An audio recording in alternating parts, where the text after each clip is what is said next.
ما زنده برانیم که آرام نگیریم، موجیم که آسودگی ما عدم ماست. تعریف شما از زندگی چیست؟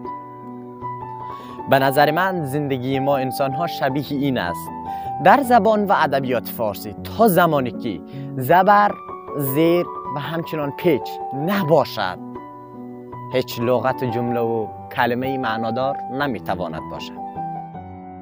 یعنی زندگی انسان ها، زندگی بشر هم دقیقاً بستگی به این دارد. تا زمانی که مشکلات و موفقیت ها نباشند، زندگی اصلا معنایی ندارد.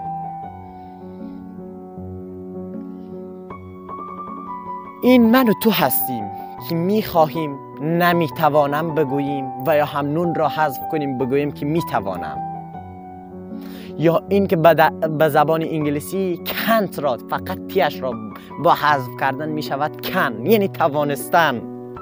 زندگی بشر یک نواخت اگر بود که ضربان قلب اگر یک نواخت حرکت کرد، کار انسان تمام می شود.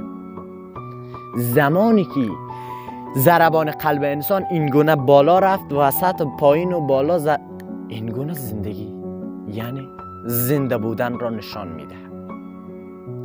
اگر میخوای واقعا زندگی کنی، پس این همه غوغا از مشکلات کوچکت مکن.